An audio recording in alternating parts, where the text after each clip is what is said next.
Yun. So, magandang gabi po sa inyong lahat. At pasensya na po kasi tinatrangkaso tayo ngayon, nakikiuso. Gumawa lang po ako ng isang maikling video. No? Kasi may mga nagtatanong po kung ano raw ba yung travel guide booklet na pinaplano natin gawin dito sa Yellow Hat Project. So, para mas madali, papakitaan ko po kayo ng mga samples. No?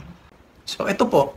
Ito ay travel guide booklet or travel brochure ng DOT para sa It's More Fun in the Philippines noong 2013. Ayan. So, kung makikita nyo, pag binuksan nyo siya, makikita nyo sa loob yung mapa ng Pilipinas. And then, pinapoint out niya kung saan yung mga travel destinations, mga attractions, and sa likod, nahandun din yung mga festivals and yung mga bagay na unique na pwedeng i-discover sa Philippines.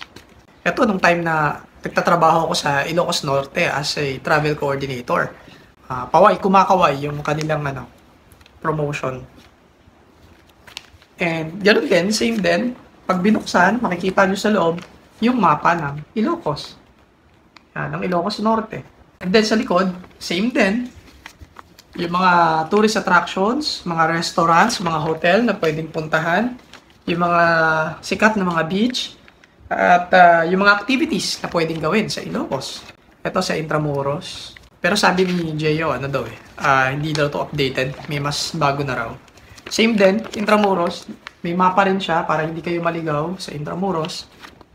And then, nakalista rito yung mga cafe, yung mga pwede nyong pasyalan, at yung mga pwede nyong puntahan. Pati yung mga kung saan pwedeng bilhin, yung mga souvenirs. Makikita nyo yun dito. Last one, ito sa Marilao to. No? Yung Marilao po, simpleng-simple lang kasi simple lang din yung kanilang tourist attractions. So, same din yung mga nauna. May mapa at tourist attractions. Yung mga festivals, yung mga restaurant, hotel, and resorts. Nandito siya lahat. Pati yung mga sikat na pagkain sa Marilao, Bulacan. Nandito rin. Ito po, ganito yung goal natin na gawin para dito sa Hala-Hala. At sana mag-succeed tayo dahil ang target natin ay mai-release ito.